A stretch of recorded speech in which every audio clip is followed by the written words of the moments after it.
Assalamualaikum warahmatullahi wabarakatuh. Selamat datang kembali teman-teman di channel Problem Catur. Semoga kita semua diberikan kesehatan dan rizki yang melimpah oleh Allah Subhanahu wa taala. Amin. Di part yang ketujuh nih teman-teman, dari pembukaan catur yang sangat tajam yang dimainkan oleh Grandmaster dunia dari pembukaan Slav di beberapa event turnamen dan dimenangkan oleh putih kali ini. Partai pertama ini putih dipegang oleh Rafael Dualipe dan hitam dipegang oleh Felipe Cristiando di Brasil Championship 2015. Dimulai dari D4, D5, C4, C6, kuda F3, kuda F6, dan menteri B3 langsung. Pion kali pion, menteri kali pion, gajah G4. Dengan maksud memukul kuda agar susunan sayap raja terbongkar bangunannya teman-teman. Kuda C3, putih mengabaikan itu, dan kuda ke D7. Gajah F4 dibalas dengan menteri A5. Menteri B3, menteri B6, E4. Di sini teman-teman, menteri langsung kali menteri. Dipukul oleh pion, gajah kali kuda, dan dibalas dengan pion kali gajah. Di posisi ini teman-teman, sekilas tujuan dari hitam berhasil merusak pertahanan atau struktur bangunan dari putih, namun tanpa dia sadari bahwa menjadi kuat untuk menyerang baik dari arah sayap raja maupun sayap menteri dari putih. E5 dibalas, pion kali pion, kuda di sini mengancam gajah. Gajah ke E3, dipukul pion sekaligus ancaman cek, benteng ke A5. Jika di sini dipaksakan memukul kuda F3, tentu salah satu perwiranya jatuh. B5 dibalas dengan gajah ke E2, kuda G6, benteng A6, dan raja ke D7. Dilanjutkan dengan rokade, kuda ke F4. Perhatikan teman-teman, di posisi sudah terbuka dari putih, masih rokade ternyata teman-teman. Benteng cek D1 dan raja C7. Dibalas dengan kuda dibuang ke pion B5, cek. Langkah yang sangat memaksa tentunya di sini teman-teman. Tapi masih ada pilihan. Raja boleh lari atau mukul pion. Langkah partai di sini raja lari ke B7 teman-teman. Pertanyaannya bagaimana kalau kuda ini dipukul? Maka akan terjadi langkah seperti ini. Akan datang gajah memukul pion, kuda ke E6, benteng cek, dan dilanjutkan raja B8 langkah terbaik. Gajah ke A6, ancaman checkmate yang harus dilindungi oleh gajah. Ketika gajah ke D6, karena tidak ada jalan lain untuk melindungi raja, alasan checkmate, maka di sini tentu dipukul. Unggul satu perwira jadinya dari putih. Kembali ke posisi di saat kuda di sini memukul pion sekaligus cek langkah partai raja ke B7. Gajah C4 membiarkan benteng atau kuda yang dia pilih. Ternyata dari hitam memilih kuda. Dipukul oleh gajah dan gajah ke B4. Dilanjutkan dengan gajah cek C6. Lagi-lagi dari putih membuat teka-teki teman-teman. Kalau misalnya raja di sini memukul benteng, maka akan terjadi langkah checkmate. Masih bisa ditutup dengan gajah tentunya. A5, B4, kuda, cek. Raja F1, tidak ada lagi jalan cek. Yang memaksa raja ini harus putih. Harus mat teman-teman, yang dari hitam tersudut di A6 tentunya. Kalaupun di sini mencoba melindungi, tentu akan dipukul terlebih dahulu. E7, maka checkmate. Kembali ke posisi di saat gajah cek di sini. Ke C6. Langkah partai, hitam menjawab B8. Gajah kali benteng. Dipukul oleh raja, benteng cek, B8, dan benteng ke D7. Di posisi ini dari hitam menyerah, teman-teman. Ada beberapa kemungkinan di sini. Kenapa dia menyerah di posisi ini, teman-teman? Jika gajah gelap dari hitam menghindar takut kena ancaman cek ke F8, karena satu-satunya jalan menghindar hanya ke F8. Jika takut rugi perwira, masalahnya langsung checkmate. Jika langkah lain, kuda cek ke H3, F1, kuda ke E5 misalnya, dengan mengancam benteng, benteng cek, C8, benteng di sini kali gajah. Jelas satu perwira. Kembali perwira yang tadi diambil, sementara ancaman benteng juga akan dilancarkan oleh putih nantinya. Kalaupun di sini benteng bergeser dulu, maka tetap akan dicek. C7 misalnya, dicek lagi, tetap harus hilang benteng yang di D8. Makanya di posisi benteng D7 dari hitam menyerah. Kita lanjut ke partai berikutnya. Di partai yang kedua nih, teman-teman. Dari pembukaan Slav yang dimainkan oleh Grandmaster, putih dipegang oleh Garry Kasparov dan hitam dipegang oleh Viswanathan Anand di Linares pada tahun 1993. Dimulai dari D4, D5, C4, C6, kuda F3, kuda F6, kuda C3, pion kali pion A4, gajah F5, E3, E6, dan gajah di sini kali pion, gajah ke B4, rokade dari Kasparov, kuda ke D7, kuda ke H4, dan gajah ke G6, H3, dibalas dengan rokade oleh hitam. Kuda kali gajah dipukul oleh pion dan menteri ke C2. Dilanjutkan dengan benteng C8. Persiapan untuk didorong pion yang di C6 tentunya, benteng ke D1. Menteri B6. E4 dan C5. D5 langsung. Mengajak pertukaran di sentrum bertujuan untuk menaikkan kuda. Kuda di sini lebih dulu dipindah ke E5 oleh hitam. Gajah ke E2, pion kali pion, dan kuda kali pion. Kuda kali kuda dipukul oleh benteng. Kuda C6, gajah C4, dan kuda ke D4.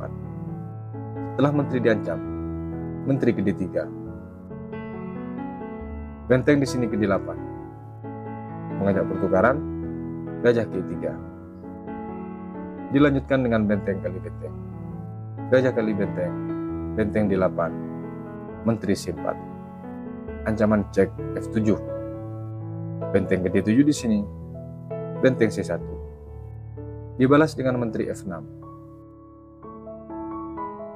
Dan di sini teman-teman, benteng ke D1. Kuda ini akan diambil jika tidak digeser. Langkah partai dari Anand memindahkan kuda ke E6. Menteri B3, A5, benteng ke D3. Kuda ke F4, E5. Perhatikan teman-teman, langkah E5 ini.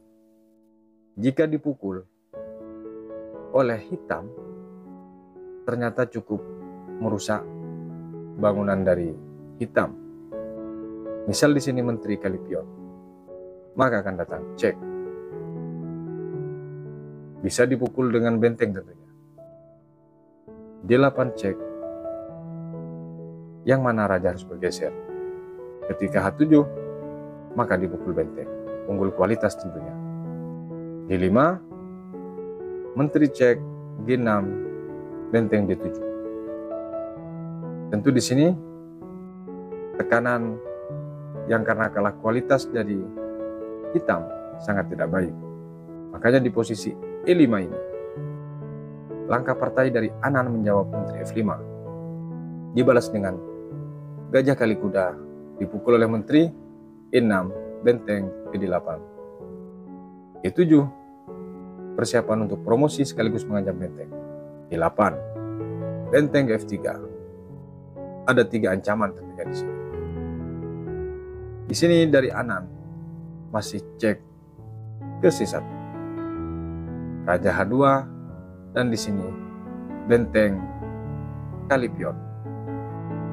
Dipukul cek, raja menghindar H7. Dan di sini dipukul cek lagi. Sangat agresif tentunya dari langkah Garry Kasparov ini, teman-teman.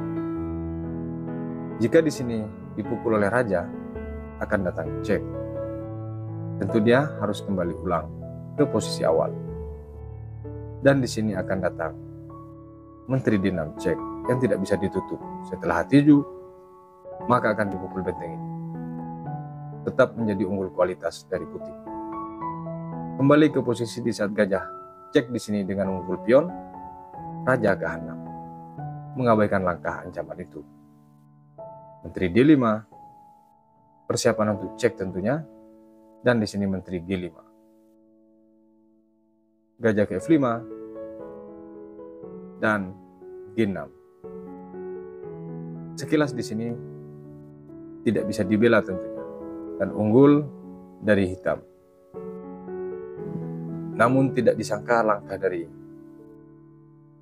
Garry Kasparov, teman-teman. H4, dia mengancam terlebih dahulu. Kalau menteri ini memukul gajah, tentu dia harus kehilangan menteri walaupun ditukar 2 perwira, teman-teman. Langkah partai menteri ke F6, gajah D3 dibalas dengan menteri cek E5. Tentu di sini langkah paksa. Diterima oleh Kasparov, dipukul oleh benteng.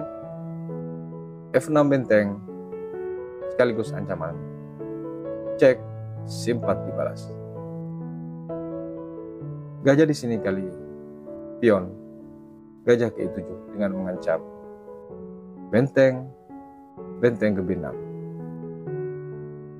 Gajah C5 lagi, dibalas dengan benteng F6.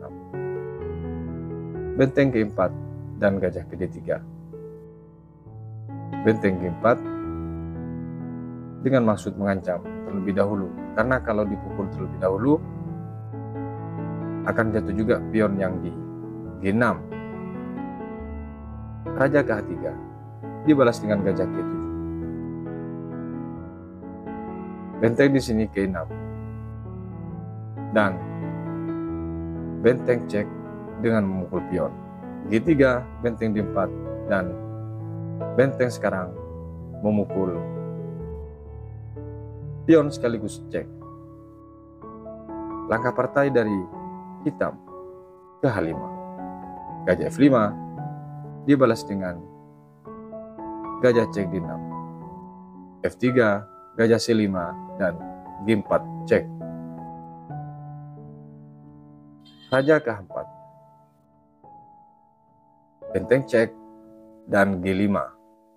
Benteng cek lagi. Dilanjutkan dengan H4 lagi. Gajah G4. Ternyata tidak diulang. Walaupun ada kemungkinan remis. Benteng ke D6 di sini. Dibalas dengan benteng G7. Memberikan langkah untuk hitam agar bisa cek.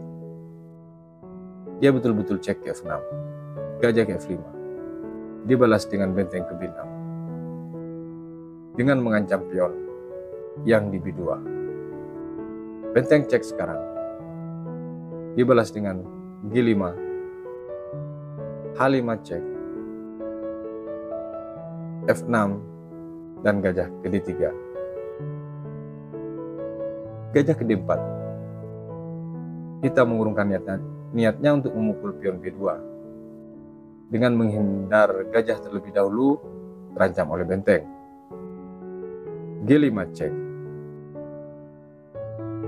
Raja G7. H7 cek. Raja F8 dan di sini gajah ke C4. Dilanjutkan dengan benteng kali pion, benteng cek F7. E8, G6. Di posisi ini dari Viswanathan Anand menyerah. Sekilas di sini ada kemungkinan remis. Tapi promosi menteri ini tidak bisa dibela oleh hitam, teman-teman. Langkah terbaik misalnya dia cek dengan memukul pion. Maka akan datang di sini E4 raja. Gajah ke B6 karena takut diancam. Benteng kali benteng. Dan setelah ini promosi tidak bisa dihindari. Tentu dipukul dan di sini G7. Promosi menteri tidak bisa dihindari. Kemungkinan yang kedua, bagaimana kalau di posisi ini benteng C2 dengan maksud mengancam gajah. Gajah cek dibalas dengan D8, D7 cek, C8. Perhatikan gajah ini nganggur tentunya. Pasti dipukul. Makanya di posisi G6 dari Viswanathan Anand menyerah. Kita lanjut ke partai berikutnya.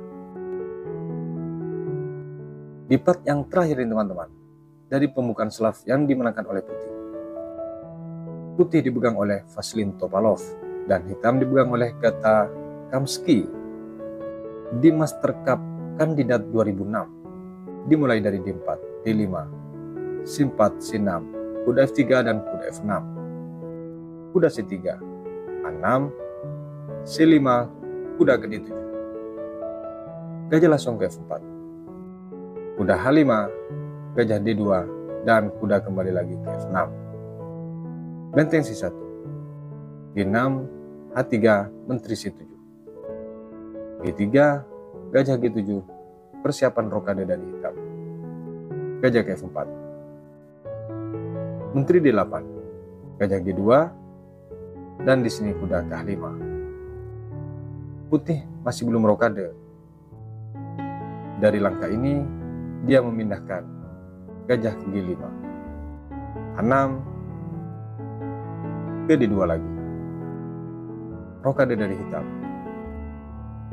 E4 dibalas dengan pion kali pion, kuda kali pion, kuda ke F6. Mengajak pertukaran lagi-lagi dari hitam. Kuda C3, benteng E8, dan putih. Rokade. Kuda F8 di sini. Menteri B3 dan kuda ke 6. Gajah ke 3, kuda C7, kuda ke 5. Kuda langsung ke D5 yang di F5. Kuda kali kuda dan dipukul oleh kuda gajah ke D2. Dari hitam, dari tadi mengincar gajah gelap putih teman-teman, hingga manuver kuda sampai di D5 ini, namun selalu menghindar dari putih. Hitam memaksa pertukaran dengan memukul kuda. Dipukul oleh pion dan di sini H5. Benteng ke E1 dibalas dengan menteri C7. E6 dan di sini dipukul oleh gajah. Tidak disangka mungkin tidak mungkin dari putih ingin memukul gajah. Langkah partai di sini teman-teman. Dipukul gajah oleh benteng dan diterima tawaran itu. Karena bersifat memaksa, benteng ke E1 mengancam pion lagi dan menteri ke D7 untuk melindungi pion itu. Menteri D3, walaupun sekilas tadi tidak ada arah serangan, namun setelah 4 langkah ke depan, rupanya pion lemah yang di G6 menjadi target putih. Raja ke H7 cepat-cepat dia. Benteng ke E5. Kuda F6. Mengadu menteri sekaligus melindungi pion yang di H5 tentunya. Menteri E3. Raja gitu. Di sini boleh cek dari putih teman-teman. Namun tidak dilakukan itu dengan menaikkan gajah ke E4. Raja di sini ke F7. Gajah C2. Benteng ke D8. Menteri ke H6 sekarang. Jika di posisi ini teman-teman, dari hitam ingin mengambil gajah gelap dari putih. Yang di D2 tentu dia unggul secara kekuatan, namun ternyata cukup berbahaya. Misal dipaksa dipukul oleh hitam, maka akan datang cek. G8, G5, menteri D1, dan H2 tidak ada jalan lagi, cek. Kuda G4 pun akan tetap dipukul. Sementara di sini ancamannya adalah checkmate dari hitam jika pilihan langkah tadi dimainkan oleh hitam. Kembali ke posisi di saat menteri H6, langkah partai benteng ke G8. Gajah di sini ke A5, menteri D4 dan gajah C3, menteri C4, gajah B3, dan menteri ke D3. Di posisi ini teman-teman, langsung dipukul cek pion E6, raja G8, G2, benteng F8, menteri G7, dan benteng ke D5. Gajah langsung ke F5 teman-teman, membiarkan pertukaran itu terjadi. Namun di sisi lain, dia mengancam menteri sekaligus dari putih, menargetkan pion E7 dengan checkmate tentunya. Jika di sini dipukul oleh pion, maka tentu checkmate. Kalau di sini misalnya benteng memukul benteng, maka akan gajah memukul menteri. Pilihannya sangat sulit. Di posisi ini gajah F5 ini teman-teman, sebenarnya dari hitam sudah boleh menyerah, namun masih dilanjutkan dengan benteng ke F7 dengan maksud mengusir menteri di sini. Dibalas dengan langkah yang tidak mungkin terlintas di pikirannya hitam teman-teman. Bukan menteri ini menghindar cek, melainkan putih menjawab benteng kali pion yang di E7 cek. Dan ini karena langkah paksa. Kalau kita secara logika wajib dimakan. Namun di posisi ini teman-teman, ternyata dari hitam langsung merubahkan raja. Kok bisa? Mungkin itu. Baik, di sini ada analisa satu aja yang terbaik teman-teman. Dan ternyata walaupun sekilas ini belum bisa kelihatan ematnya di mana, kalahnya di mana, ternyata setelah dianalisa memang tidak ada kemungkinan sama sekali untuk hitam ini menang teman-teman. Jika dipukul di sini terbaik oleh benteng, maka akan datang G8 cek F7. Dipukul di sini kuda yang di F6, E8, datang cek lagi F7, G7 cek, E8, dan checkmate ternyata teman-teman. Makanya di posisi benteng di sini dan hitam langsung menyerah teman-teman. Semoga bermanfaat untuk insan catur, khususnya penggemar problem catur ini teman-teman. Sampai berjumpa di video berikutnya. Wassalamualaikum warahmatullahi wabarakatuh.